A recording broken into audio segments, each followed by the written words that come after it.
Very pleased to say our first guest is Captain James Fanell, United States Navy retired. He's a career naval intelligence officer who finished up his distinguished nearly 30 years of service in uniform as the Chief of Intelligence for the U.S. Pacific Fleet.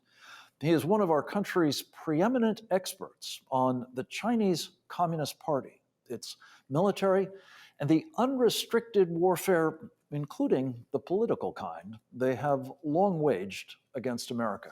Captain Fanell, it's so good to have you back. Welcome, sir. Thank you, Frank. I'm glad to be with you. Your last duty station, of course, was in Hawaii. You spent most of your career, I think, not only studying, but operating in the waters of the Western Pacific. I wanted to ask you about something I spoke about with another of our duty experts, Cleo Pascal, last week. Very troubling, mostly unremarked development. Part of the Chinese Communists' political warfare, I think it's fair to say, but also of a very strategic kind. Talk about the Solomon Islands, sir, and what has been happening there of late and what, as you see it, it portends. Well, Frank, this last week, the government of the Solomon Islands and the People's Republic of China essentially inked a deal, a security agreement, a bilateral security cooperation agreement, which will include the Solomons requesting and allowing the People's Liberation Army Navy and other forces like air forces to be able to stop over and make use of facilities in the Solomons. And from a naval perspective, the Solomons has deep water ports or the capacity to build deep water ports. And this would allow the PLA Navy to get a foothold in a base that they have been unable to achieve so far in the South Pacific. And this is really a continuation of what has been going on for almost a decade. When Xi Jinping started the Belt and Road Initiative, he said we're going to expand our presence around the globe economically. And then in 2017, he announced 3 blue economic corridors.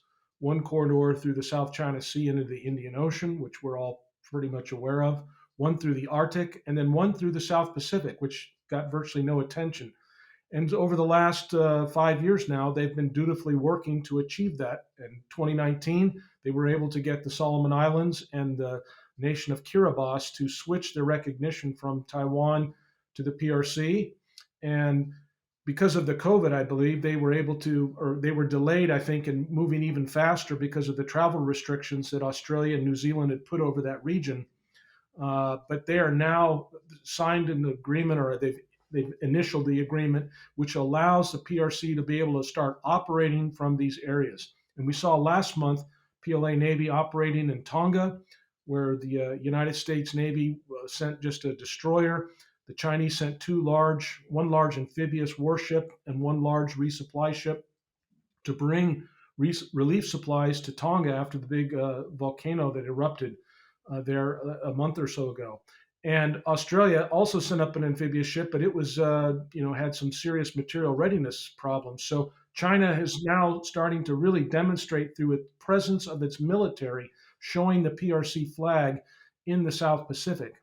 And the reason this is important for Americans is because our ability to trade and work with Australia and New Zealand now will be separated essentially, or cut off by the PRC moving into the South Pacific Islands, much like the Japanese did 80 plus years ago.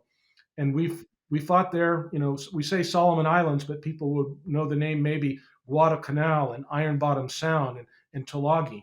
And so lots of American blood was shed there 80 years ago to keep these islands free. And through inattention from Canberra, Washington, and the region, China has been quietly, successfully negotiating and bribing officials there to make a presence. And we need to do something about it. And I think it's finally starting to be a wake-up call in Australia, but it's going to take some pretty serious action that if it had been taken 2 years ago or 5 years ago, we wouldn't be in that position. Yeah, undoing damage done is always harder than preventing the damage from taking place in the first instance. Captain, you mentioned one of the places that the Chinese have also been operating is in the South China Sea. Talk, if you would, about the latest developments with respect to these, well, bastions that they have created to essentially dominate some of the most strategically significant waters and underwater resources and airspace on the planet. Right, Frank. It got a lot of attention recently, the South China Sea, because Admiral Aquilino, the commander of the Indo-Pacific Command, was down heading to Singapore, and he did a P-8 reconnaissance flight over these islands that China has built over the last 10 years in the southern South China Sea and the Spratly Islands. They built 7 islands from 2013 to 2015. And Admiral Aquilino made the announcement that he believed that these islands had been fully militarized by the PLA, meaning that they had surface to air missiles that could shoot down any opposing air forces, had surface to surface missiles that could shoot and sink any foreign navies that would be operating in that portion of the South China Sea, and also had intelligence and collection capabilities, and three 10,000-foot runways located at Fiery Cross, Subi, and Mischief Reefs. So his statement, Admiral Aquilino's statement, that the islands had been militarized was kind of brought up the memory of President Xi Jinping, or General Secretary Xi, telling President Obama in the White House that we will never militarize those islands. And now here we are 5, 6 years later, and we're acknowledging that they've been militarized. And what it really means in practical terms is China has built up their island outpost at Woody Island, which is south of Hainan, which gives them a coverage of the northern entrance to the South China Sea. And now they have these 3 major naval air stations and naval bases in the southern portion of the South China Sea. And in effect, they control militarily the ability of navies to operate in the South China Sea. They went from being 10 years ago maybe 1 or 2 frigates or destroyers operating at any given time to now they're 10, 15, 20 PLA Navy vessels operating continuously. And as you mentioned the word bastion, this is a location for their ballistic missile submarines to operate as well. And so having these bases gives a bit of an extra protection and place of safe harbor for their submarine force. So things have really transformed in the last decade. They have, and you've been warning about it since very early on in that decade, and you've called this decade the decade of, of real danger. And I think you're being proven right, unfortunately, Captain. This brings me very quickly, before we have to take a short break, to Taiwan. How do these developments, sort of moving past the so-called first island chain and encircling Taiwan, translate into a greater danger there, especially against the backdrop of what we'll be talking about in the next block, what's been going on in Ukraine?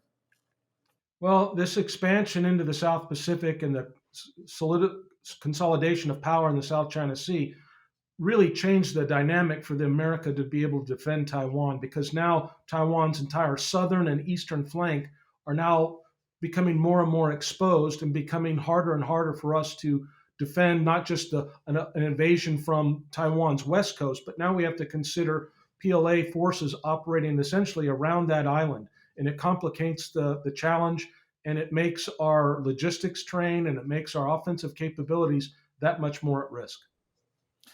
Well, this is, again, a very, very long planned threat, and one that we are clearly seeing metastasize before our eyes.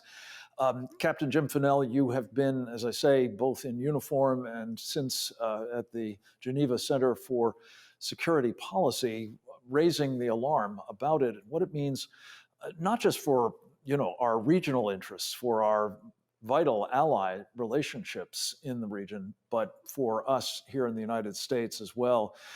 We're going to take a quick break, Jim. When we come back, I want to talk with you a little bit more about the threat to even our country itself, Hawaii, but also on what political warfare and other acts are against us now from China.